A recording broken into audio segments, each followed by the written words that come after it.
Okay, so we are going to do this panel on fuel choice and on energy security and the connection between them. I have with me three friends. I'll represent them. You might know some of them. Professor Itzik Ben Israel, Major General. Today is the head of the Israeli R&D Council. Dr. Gal Luft. Gal is an advisor to the U.S. Energy Security Council and the chairman of Nation E. And Dr. Klaus Bonhoff from the National Organization for Hydrogen and Fuel Cell Technology in Germany. And they are managing the demonstrations all over Germany for electric transportation. Unlike those guys, I myself haven't finished my PhD yet, so I'm Sagi Dagan. I'm from the Alternative Fuel Administration at the Israeli Prime Minister's office. Our goal is actually to turn Israel into a catalyst for development and implementation of alternative fuels globally. For various reasons, it's a priority for Israel, for strategic reasons, as well as economic and environmental reasons. I would actually wanted to start with you, Gal, and ask, what does it mean, fuel choice? It's actually a new phrase that we still need to make it more clear. Good morning. First of all, you cannot talk about energy security without fuel choice. Let's go back to the definition of energy security. Energy security, there are many definitions, but traditionally it's about two things: availability of energy, in other words, no disruptions, and number two, affordability. It doesn't matter if it's available, if it's not affordable, then you don't have energy security. So you need both. And you cannot have energy security without, which is affordability and availability, without choice. Why? And I have to open a parenthesis here and explain that we have two forms of energy that we're talking about. One is energy related to electricity, which is primarily coal, natural gas, nuclear, renewables, very little oil. Okay? And then we have transportation, which is almost exclusively oil. So when it comes to fuel choice, our problem is primarily the transportation sector. This is where the weakness lies. Because almost all of our cars, trucks, ships, and planes can run on nothing but oil. They're made to run on nothing but oil. We essentially have a virtual monopoly when it comes to transportation of oil. The situation on the electricity sector in terms of fuel choice is much better. Most of the countries have a more or less balanced grid in the sense that they have an ability to arbitrage energy commodities. Best example is Israel.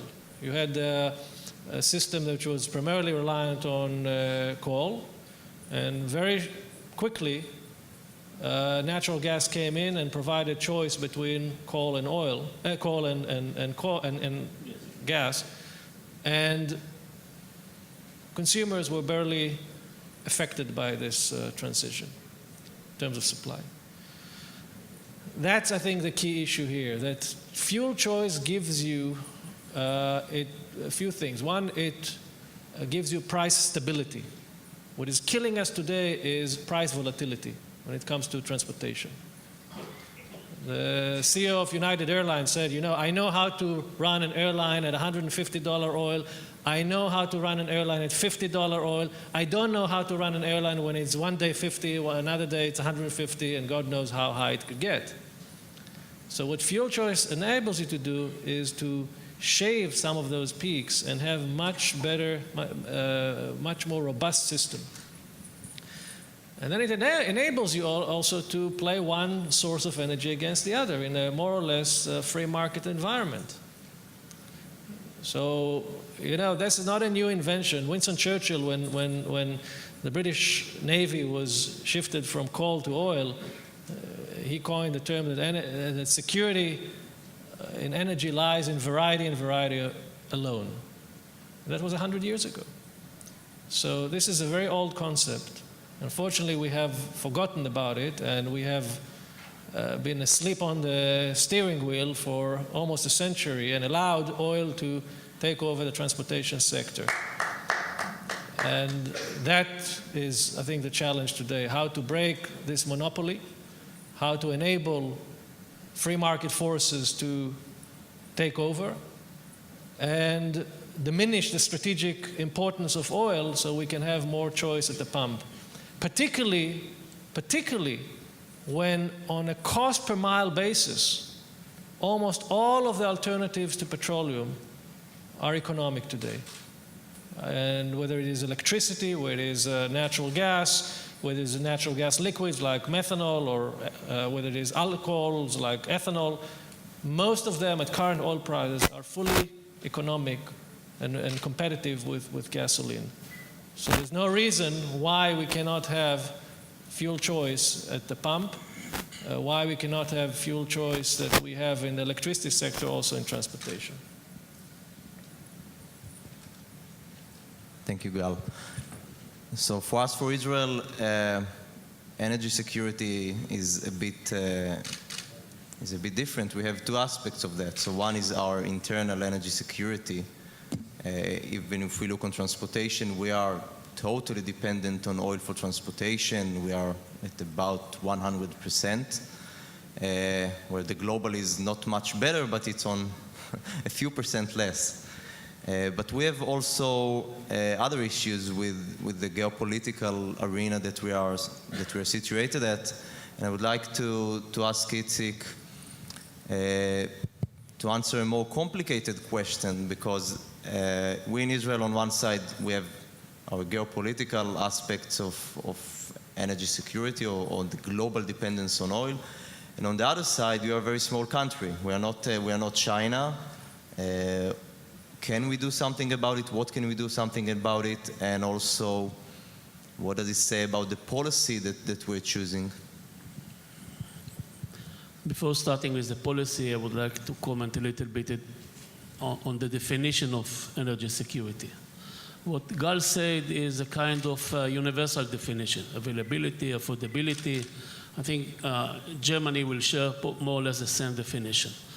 But there is the universal meaning of energy security and Israeli meaning of energy security, and they are not necessarily the same.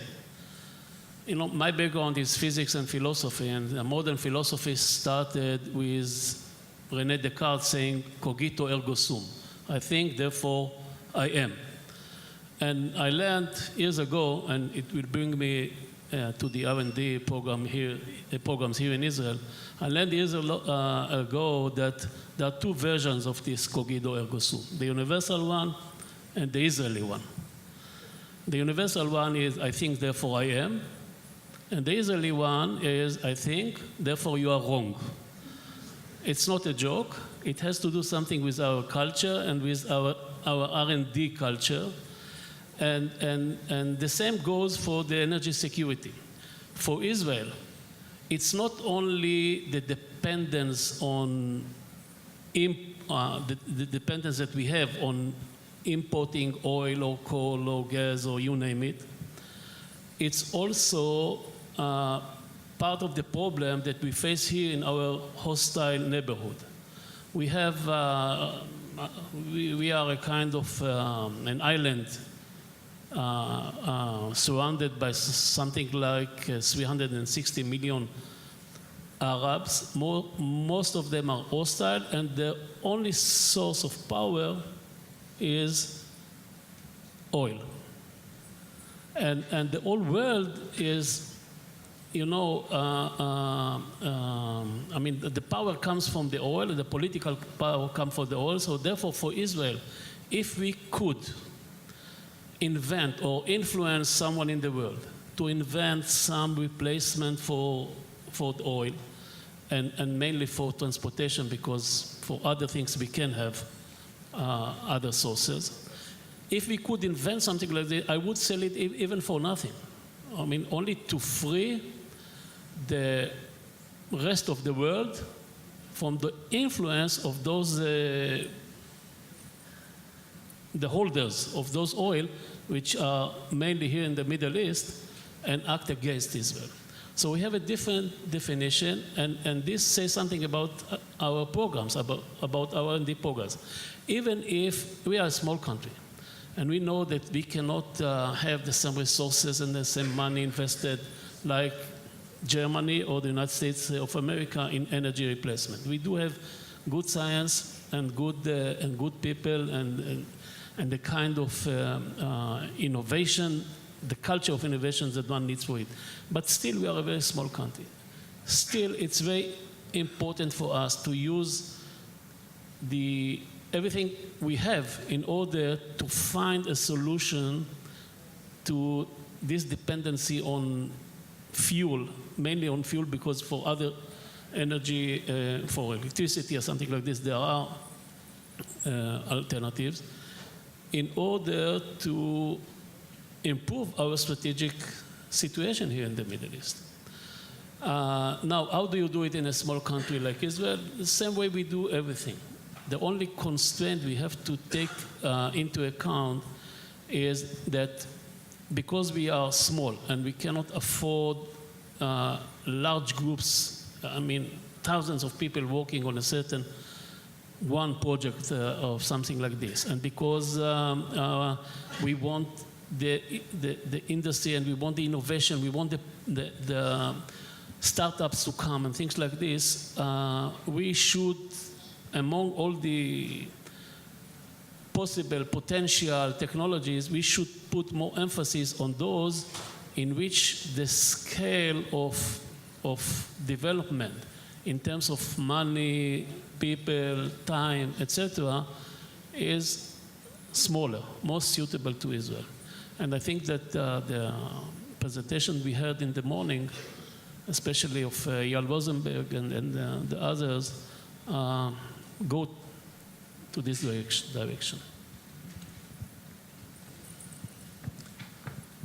Well, I would like to add on that because you said something about our presentation of the Alternative Fuel Administration, and then I will ask Klaus to present also the German plans. One of the things that we're trying to do is actually push successes, which means that at the end, in order to influence the world, we do need to put our money on less projects. That is something that I don't know how many of you are familiar with the Israeli R&D policy, but it's a certain change, which we're doing it on the focus of alternative fuels, which means that in the new co-investment mechanism of the chief scientist for alternative fuels, the co-investment or the grants will be, let's say, one scale higher than the average R&D grants, which can be even 10 times larger. That's on one side. On another side, we are now looking on demonstration, but we are looking more on the disruptive, innovative demonstrators. And one of the things that we are asking is, do we need to put more money, which basically means in a limitation of budget, as every government or government organization has, means that we need to put it on less demonstrators. So the question rises on which ones, on which system. Is it on systems? Is it on specific things? And at the end, you know, we are working with the industry, but there will be definitely things that we will be wrong. Although when you look on disruptive, innovative demonstrator, there are like in Israel $3, $4, $5 million. It's not the amounts that probably Klaus will mention on some of the large demonstrators that are being held in Germany. And that's actually a question that I think that it will go to the crowd here from the Tovanot desk. And I would like to actually go now to Klaus, and you're leading really large demonstrations that are all over Germany and are repeating. So every few years you do more and more model regions. And I would like to ask you on two hats. One is on the hat of somebody that really knows what's happening in Germany. Germany is one of the leaders, some may say the leader of automotive industry. And now Germany has taken a role of putting the electric vehicle and the hydrogen-based transportation into the front of its industrial policy and push the industries for getting a lead on those technologies. So I would like to know more on the places or the routes that you're taking. And on the other side, on the hat of a policymaker or a policy integrator, how does the German policy works? Because from what I know, it's different than the Israeli in certain ways. Well, Sagi, thank you very much. First of all, I would really like to thank you for giving me the opportunity to be here today. My first time to Israel was in February this year. We have a agreement between our governments that we exchange on electric mobility, and I very much enjoy that discussion. And I think it makes sense to have this international collaboration to move things forward together, because the problem we're facing in the end is a global one. It is about the energy supply, it is about independency from oil for various reasons, and it is about the environment. So I really appreciate that. Thank you very much. The automotive industry, of course, in Germany is one of our key industries. Every sixth job in Germany relates directly or indirectly to the automotive industry. So from an industrial point of view or industrial politics point of view, there's good reason to think, how do we move this industry forward? At the same time, there are good reasons to think about more sustainable ways of mobility or for mobility. And this is where you have to look at short-term measures as well as long-term goals, and how do you achieve those. On a short term, and we are, as Germany is part of Europe, all depending on also the European regulations. On a short term, we have clear goals towards CO2 reduction, as well as towards a certain quota of bio components in our fuel sector. So this is what the politics, but the industry specifically is working on very hard to improve the existing technologies, to raise the efficiency in internal combustion engines, to introduce more and more biomass components into the fuel sector, with interesting discussions. 5 years ago, everybody said we need biomass-based fuels. Today we have a political discussion on food or fuel, and all these discussions are not rational, they're always emotional. But yet we do understand, of course, that we need to go that way. Now, longer term, we have some specific goals in Germany, and this is I would say, a policy framework that then for the industry is important to think about, well, how can we get there? And I'll talk about that in a minute to see how I believe we can only get there in public-private partnerships in cooperation between industry and government. But just to name two figures, our goal is to reduce CO2 by 80% until 2050. And this is across all sectors. That's stationary, that's transportation, that's all the sectors. If you translate that into what does transportation need to do, in the end you find we have to completely decarbonize the transportation sector until 2050. So that's one goal. The other one is, and this is part of the overall discussion we have in Germany these days on transforming our energy system towards renewable energies. The other one is to reduce the energy consumption of transportation by 40% until 2050, knowing that the mobility market is growing. So there are some really challenges out there. And basically there are two things that we have to do, and I do believe there is a consensus among the stakeholders on this. One is we have to introduce renewable energies into the fuels portfolio. There's no other way to do that. And there is no silver bullet. There has to be a portfolio of various things. So we have to talk about directly using renewable power for battery electric vehicles. We have to talk about getting renewable power via hydrogen to fuel cell vehicles that provide longer range and fast recharging. We have to look into other biomass potentials. So it's this portfolio that we have to develop that's not here yet. So renewables into the fuels is one major step. The other step really is the electrification of the drivetrain. Make sure that you increase the efficiency by hybridization over plug-in hybrids, all the way up to full electric vehicles, either with batteries or with fuel cells. And batteries and fuel cells are not in competition one to the other, but they actually are complementary. Since although we understand that battery cost will be reduced over time, physically there will remain limits in terms of range and fast recharging. So if you look at the overall mobility pattern that we have from small vehicles to large vehicles, we will need zero-emission solutions for larger vehicles and longer range, and that's in the end fuel cells with hydrogen based on renewables. So it's this portfolio of things that we're looking into, and all of these options today, and you were talking about affordability, are not in the market, are not commercially viable today. So what we need to do is we need to commonly with government and industry further develop the technology, but also demonstrate these technology options in the market to learn not only how can we improve the technology, but how can we prepare the market for these technologies in terms of safety, in terms of regulations, in terms of customer acceptance, in terms of infrastructure needs. So it's a broad spectrum of activities that we need to do in demonstration programs. And this is what we do for battery electric mobility in our model regions, and also in our National Innovation Program for Hydrogen and Fuel Cells when it comes to hydrogen vehicles and infrastructure and producing hydrogen from renewable sources. Both of these programs this year are spending around about 70 to 80 million euro a year, each of those.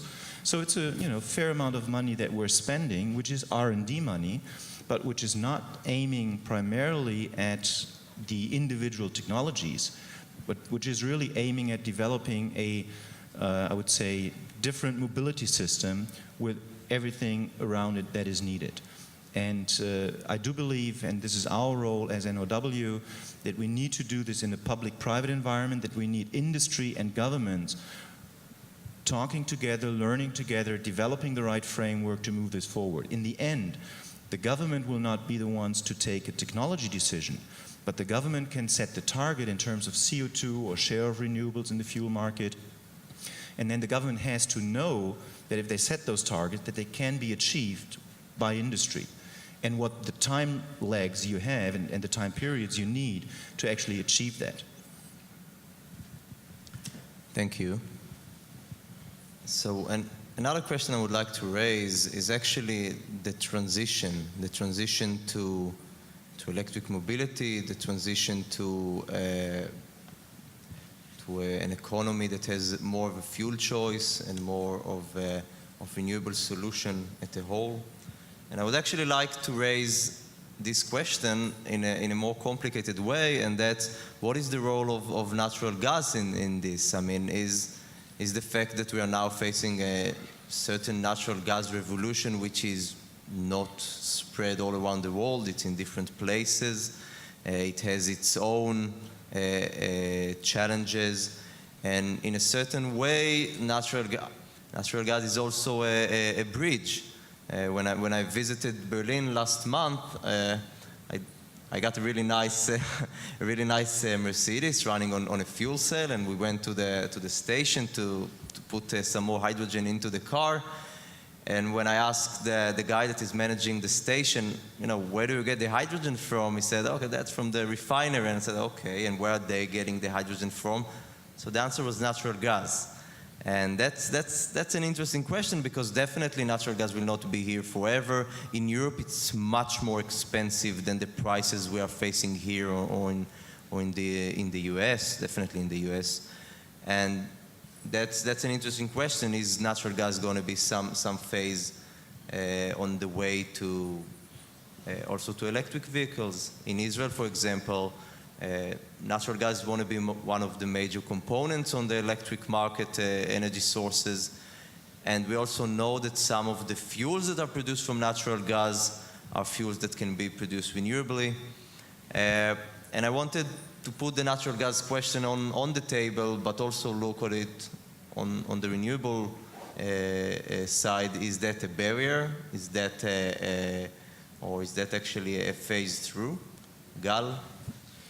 The natural gas, and I would dare to use the word revolution, because I think certainly what's happening in the United States, that natural gas prices has collapsed because of a shale gas revolution to a point in which most of the gas producers are actually losing a lot of money. So certainly we have a teaching moment when it comes to natural gas. And the teaching moment is in the sense that if you run today your car on a natural gas product, on an energy equivalent basis, you're running your car on a $20 a barrel oil. So, and yet we are all running our cars on $100 a barrel oil today because our cars are blocked from using natural gas derived products. Now, I want to sort of put things in a little bit of to divide the issue to different time scales. And I think that we need to understand that what we hear here about electric mobility and hydrogen fuel cells and all this is all nice and good, but this is not something that's going to happen in the near future.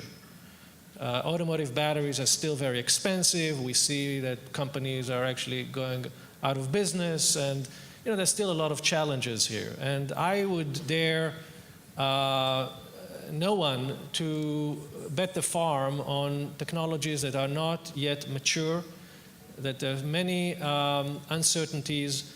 I still remember when President Bush, in his first term, announced in the State of Union address, and I quote, a child born today, his first car will be a hydrogen fuel cell car. And I had a child born at that time, and I can tell you that her first car is not going to be a hydrogen fuel cell car, for sure. And the governor of California built a hydrogen highway, and there are more stations in the highway than cars. That's a problem. And I think we need to be a little bit more realistic and understand the pace of penetration of new technologies, how it really works. I think the Better Place example is very instructive to sort of level expectations with realities, and we should be very careful about trying to predict how consumers are going to behave. We always think that we know how they're going to behave, but somehow those annoying consumers behave differently. So I would say, okay, we should have this progress towards electrification. It's very important, and invest where we need to invest. But we should not neglect the near-term solutions that allow us to use a $20 a barrel equivalent fuel today, tomorrow, next week. And I think that where you can do it is via liquids. It's very important to understand that we are a liquid fuel society. We know how to handle liquids, we know how to store liquids, we know how to fuel with liquids. We all sort of programmed in our DNA to use liquids. So we need to figure out ways to put the natural gas into the marketplace in the form of a liquid, and there are several approaches there. You could do methanol, you could do GTL, you could do, there are different ways of doing it. We can go into nuances, but I think the important thing is to really understand that there is a near-term solution and there is a long-term solution. And we cannot sort of sit there and wait for the long-term solution, and meanwhile all these things that Professor Ben Israel mentioned about the geopolitics of oil sort of happening right in front of our eyes while we are waiting for the utopian solutions of electrification and so forth. So I would say, first and foremost, what we need to do, and this is what we're doing in the United States as part of the U.S. Energy Security Council, which is, by the way, it's the highest level group in the United States of 30 former cabinet secretaries, including George Shultz and William Perry and Harold Brown and Jim Woolsey and Alan Greenspan and others that are all pushing for the same goal, and that is to have what we call an open fuel standard. And that's a simple legislation that essentially requires or says that you cannot sell a new car in the United States if it's only warranted or certified to run on gasoline. In other words, we don't pick winners. We don't tell the autos what technology to choose, but they have to allow some sort of fuel choice or fuel optionality to the consumer. Now, the cheapest way to comply with this legislation, which is happening both in the Senate and the House, by the way, and it's bipartisan, the cheapest way to comply is to make the car flex fuel, because that's $100 per car. That's the extra cost to the consumer to make the car flexible fuel.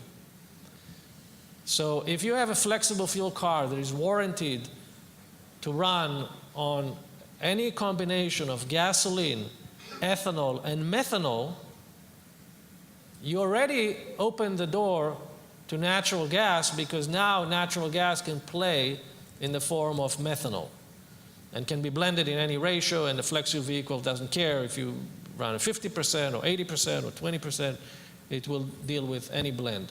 So that's a sort of a very low-hanging fruit, and we have to realize, it's very important to understand, and that goes into electrification. In my new book, Petropolis, I have a whole chapter about electrification, and I'm second to none, by the way, in support of electrification, but it's important to understand the difficulties here. The electrification legislation we have in the United States gives tax incentives of $7,500 when you buy a Tesla or a Volt or any electric vehicle. The problem is that those tax incentives are capped at 200,000 units per manufacturer. So once GM sold 200,000 cars, that's it. No more tax incentives. The same is true in China, by the way. The same is true in Europe. So all of these countries that give those tax incentives have capped them. And then the question is, what happens when those tax incentives run out? Can the price of batteries come down fast enough to offset the end of the subsidies? And if you look at the fiscal conditions of all those governments, they don't have money to continue to subsidize forever, right? So we are really running against, the clock is ticking very fast, which is why I think that from an economic standpoint, anything that does not require subsidies or tax incentives has a much better chance of winning the political game than things that rely on heavy subsidization. And that's why I would start with the open fuel standard and move from there. I think that's the most important building block, primarily because it also affects markets like Israel. Think about it. If you pass an open fuel standard in the United States and you force GM and Ford and Toyota and any company that wants to sell cars in the United States to make them flex fuel, you bring flex fuel to Israel. You bring flex fuel to Argentina. You bring flex fuel anywhere in the world, because no automaker will give up on the American market.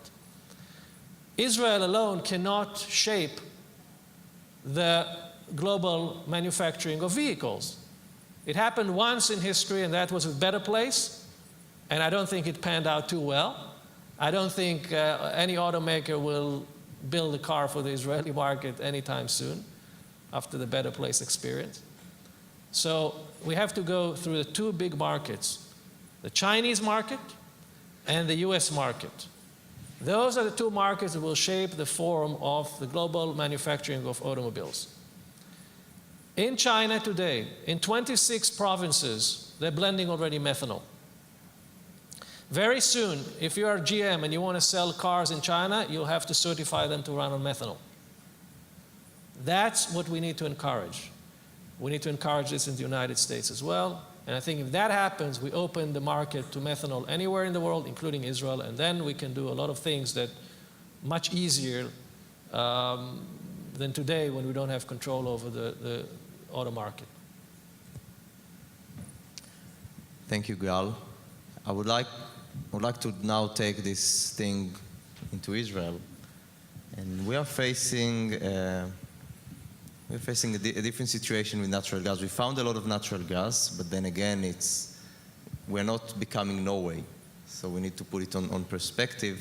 And we are now looking on a policy on using the natural gas in the coming years until 2040. That's going to be the policies of how much to export or how much not to export, depends on how you look on that. But when we look on something that is, let's say, running out in 2040, let's take it to the extreme, Itzik. What does it mean on our side of the policy? And some of it might be R&D, but some of it might be like a more advanced development, because at the end we need to make this economy suitable for natural gas and suitable for large amount of natural gas. But 2040 sounds like a lot of time in the future, but it's not that much. So do we want to, move too much into natural gas and use a little bit forever, or just finish it soon and then jump to another technology? How do we face, in terms of policy and in terms of development, this natural gas a blessing or a challenge? Well, at least for the next 2 or 3 decades, it is a blessing. But you're right in thinking about the next step. And perhaps we are now investing our money in facilities which will not be useful anymore 40 or 50 years ago. The question is, how should we exploit the time that we have until we run out of gas? And what should we do? And this question is different. I mean, I agree very much with what Gal said about the policy suitable for the United States of America, but we should think now about Israel. And Israel is smaller one. In terms of R&D, not too small perhaps, but still much smaller than the United States of America. Now, different policies can be made depending on your size. I'm speaking now in the context of R&D. And it's very, I'll try to explain it with an example. Let's say you have only a very small money that you can spare on R&D, okay? If it is small, there is high probability that nothing will get out of it. And therefore, it's not so important what you do with it. And the best strategy may be then, in this case, is to gamble on something. To bet on something. You gather a group of experts. Some of them think that you should go to this way. Some of them should go to that way. You go and gamble on the way which will give you more profit than all the others. You may lose it. But anyway, there is a high probability that you may lose this money because you don't have much. On the other hand, if you are very big and you have huge sources of money, then you may gamble again. Because you may gamble not on one solution, but on many solutions, because you are big and have a lot of money. You may gamble again, and some of them will succeed, some of them will not, some of the efforts, and then you choose the one that succeeds. Israel is not here, not there. And we should be very careful with gambling, okay? And the right way to do it is the way we actually do everything here, including high-tech or all the other fields. And this is putting our money on R&D and some way let the ideas grow from the bottom, not dictating by the government what should be the directions. And each stage, each phase, you choose only those ones which prove to be successful, and then you go to the next one. We cannot really allow ourselves to decide today that the battery is of better place or the fuel cells, to choose one of them and to build a large-scale effort here in Israel, because if we fail, we may not have enough resources to start a new approach. So the best way is that we should use the 2 or 3 decades that we have until, and for the time being, I agree that we should invest R&D efforts as well in transferring our mobile transportation to work mainly on liquids made of gas, because this is the most natural. But most of R&D money should be invested in very large areas until one of them will emerge as the one which is practical, depending on the world economy, and you say China and things that we cannot really control, and stay there. I mean, we should play like we do in high tech, for example. We don't produce, I mean, most of the products that use Israeli knowledge in high tech are not produced in Israel. They are produced by some giants all over the world. But the knowledge, the ideas, the innovation comes many times from Israeli local forces. Okay, so I would like to go to the giants. Klaus, you're working with what we in Israel call the giants: Daimler, Bosch, Volkswagen, BASF, some extremely large companies, probably larger than some states we know. I would like to put the question to a different place and ask you about cooperation. We know that today the world is working and going more to an open innovation approach, where we see large corporations that are integrating research and development that is being done outside of their core abilities or outside of their labs into their work. We also see that in Germany in smaller or medium-sized companies.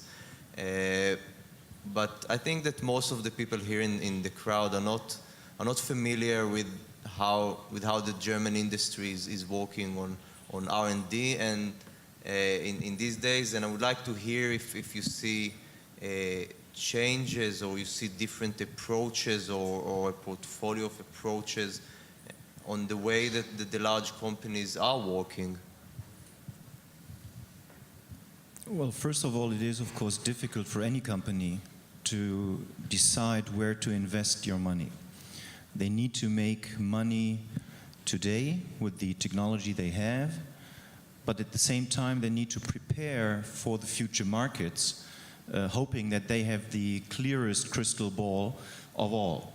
And then, of course, nobody knows what the future will bring, but there are definitely some trends that are quite obvious. So just as some remarks to what was said earlier on natural gas as well, does globally cheap available natural gas help, yes or no? Well, of course it helps in terms of providing energy to our global energy system at lower cost for some more time. Does it help to trigger a system change? Probably not, because all of a sudden companies would argue, well, why should I continue to invest in a system change, in that case electric drivetrains, if for the foreseeable future, say the next 5 to 10 years, there's not really a problem, because gas is available. We can do whatever we want to with gas. We can kind of optimize our internal combustion engines to run on whatever product it is. So I fully agree that this is the right way to go if you want to sell cars today. But we have to prepare, and this is also a role of politics, we have to prepare for the system change that we know is needed. And the point is that the analysis shows in a business-as-usual scenario, we will not see these technologies coming into the mass market fast enough to achieve the political goals that we want to achieve. And maybe we are more enthusiastic about what renewables can do in Germany than anywhere else. I don't know, but so far we don't see really a showstopper in getting there.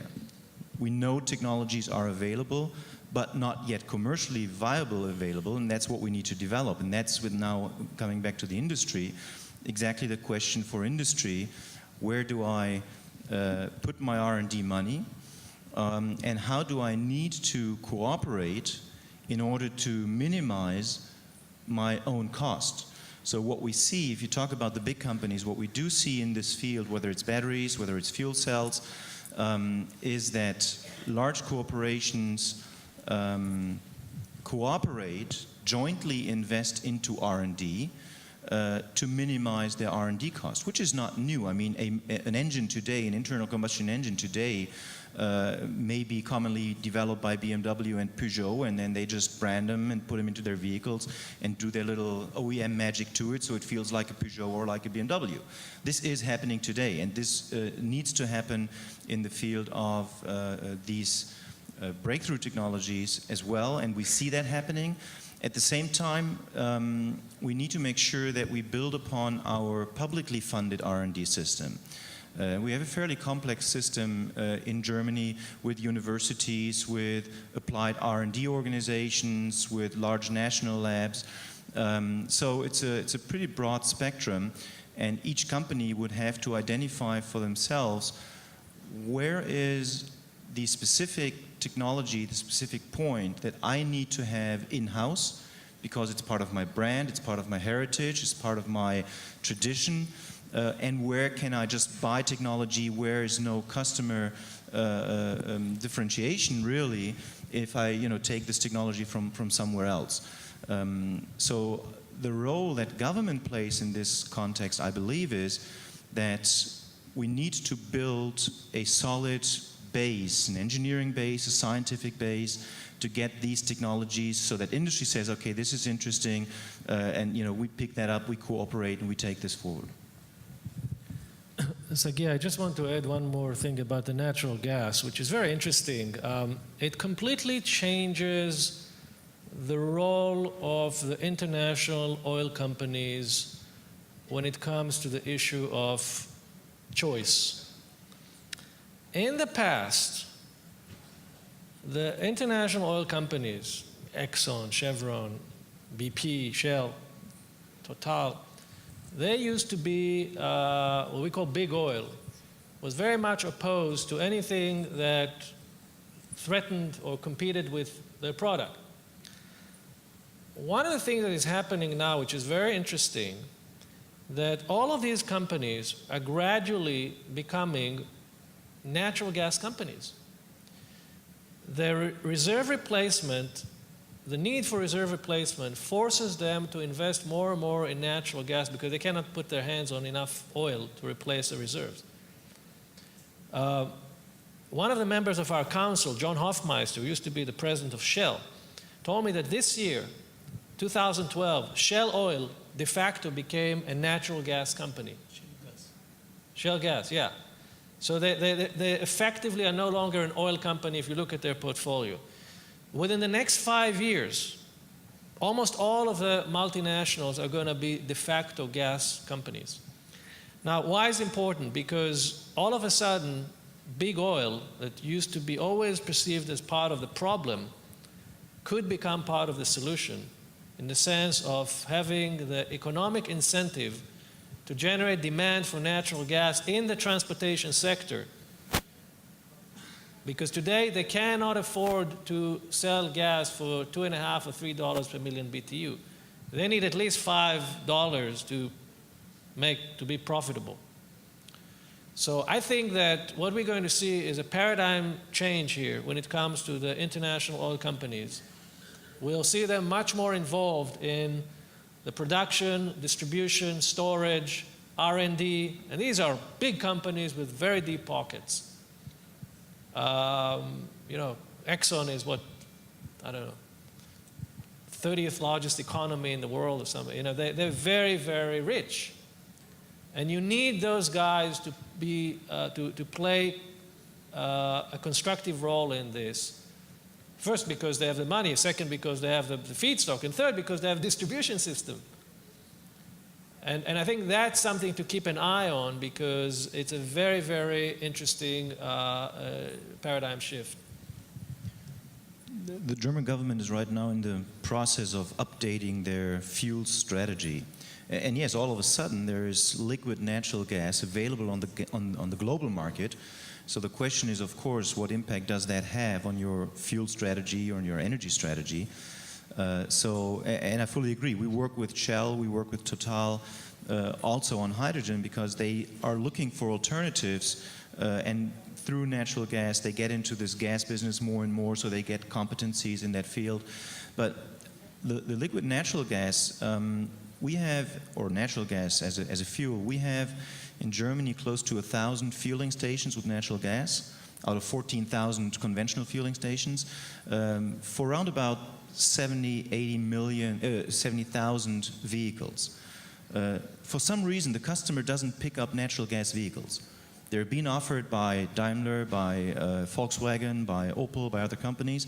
The customers don't really buy them, although they probably know that it's cheaper at the gas pump.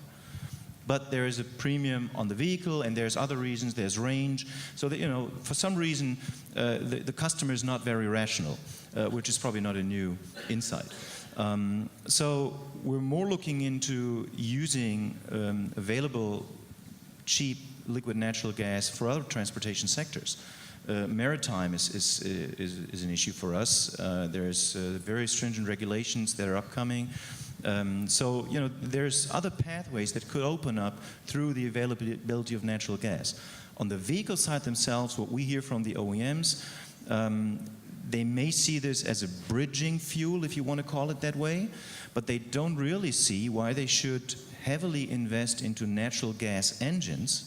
I'm not talking about flex fuel, it's natural gas engines, internal combustion engines, because they know that the CO2 regulations that are being discussed, 95 grams in 2020, and who knows what the figure will be for 2030, that with natural gas and internal combustion engines, they will not be able to meet these longer-term targets. So the challenge for them is, of course, investing into short-term opportunities to sell vehicles and preparing for the future market. And again, that crystal ball is up to everybody else to interpret. So I'd like to add a small question and take it to a different place. We're looking today at prices of batteries going down, and we see forecasts coming from Bloomberg to McKinsey on one side, but also to BASF and German government on the other side. And we see prices that are expected to go to about $200 per kilowatt hour per pack, not per cell, in around 10 years. What does that mean on electric transportation in Germany? And also, what does it mean in terms of energy storage, as Germany, as some of you may know, has gone into a more ambitious goals for renewable energy with more volatility as well? Well, we know that the customers for vehicles are very cost sensitive. That's nothing new. So reducing the battery cost will help to sell more vehicles. The other question is, what kind of vehicles do we envision as being pure battery electric vehicles in 10, 15 years? And from everything that we hear, you cannot expect a mid-sized sedan with a range of 500 kilometers purely running on batteries. Just looking at the amount of energy you would need to store, even if you take into consideration increase in power density, energy density, it's fairly unlikely that we see these kind of pure battery electric vehicles. So for the time being, pure battery electric vehicles will more be compact vehicles which offer a limited range. So there is a certain market for that, and we need those vehicles. That's urban transportation, and urban transportation is changing. People are moving away from buying the car, they're moving towards car-sharing models, and in that, these vehicles will have to play a role. But 75% of the CO2 emissions in Europe from passenger cars come from larger vehicles that are being driven over longer distances by the consumer. So this is where we need solutions as well. And this is where we see then hydrogen fuel cells being complementary to that. Now, looking at storage, we have, as you said, very ambitious targets in Germany to increase the share of renewables in our power sector. And this can only be realized with large wind parks, onshore and offshore, basically up north of Germany, but then you have requirements or energy demand more in the southern part or western part of Germany. So how do you actually transfer renewable energy from one location to the other? We have to expand our grid. This is a heavy discussion that we're having at this point in time because it not only costs money, it takes time to get all the permissions and acceptance by the population. We have to look into smart grid technologies, but we also have to have storage mechanisms. We have to have storage for small amounts of energy, for frequency stabilization, for shorter periods of time, but we have to have storage mechanisms for large amounts of energy over longer periods of time to basically get excess wind power from one season to another one, or solar power for that matter. We have quite a bit of installed PV capacity as well in Germany. Today we have roughly 20% of our power sector coming from renewables on a kilowatt-hour basis. In terms of capacity, it's almost 50%. So if you look at the developments in those markets, you see we will need storage mechanisms. And when you talk about large amounts of energy to be stored, in the end we talk about producing hydrogen from excess energy, which helps to stabilize the grid at that time when the wind is blowing and the sun is shining. We have a technology with natural gas to store gas in underground caverns. So this is something one could imagine for hydrogen as well. So then you have a renewably produced hydrogen, which you would then also be able to use as a transportation fuel, which in terms of CO2 actually gives you the largest lever to reduce CO2 in our system. On the way towards that, you were talking about your station experience in Germany.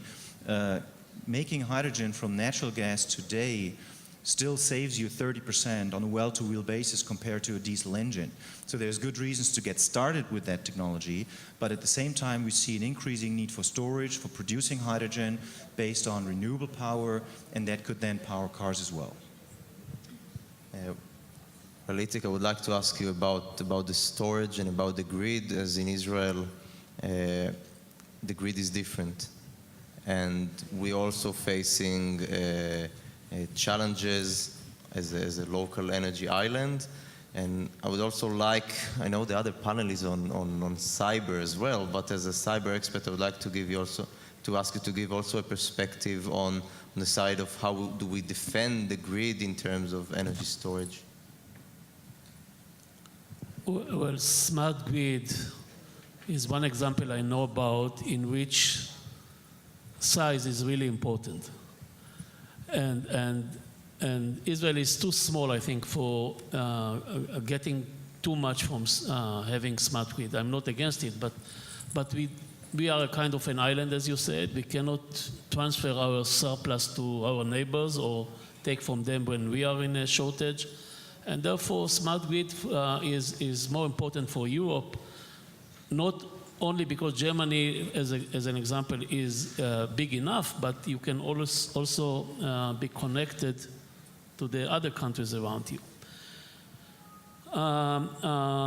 In Israel, we should put more emphasis on storage and especially on R&D for storage, and there are a lot of efforts done in this direction. I think this is one direction that we should promote if we like to see more renewable energy, because this is a problem that we have. Storage is connected mainly to renewable energy. Now, cyber, it's a huge area, of course, and of course, all the energy production, no matter how do you do it, is very vulnerable to cyber attack. It should be protected. And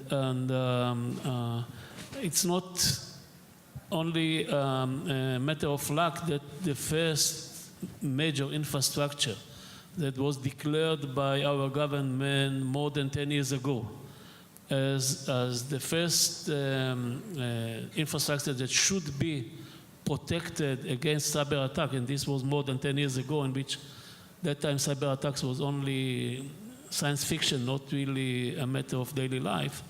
The first one was our electrical company, Chevrat Chashmal.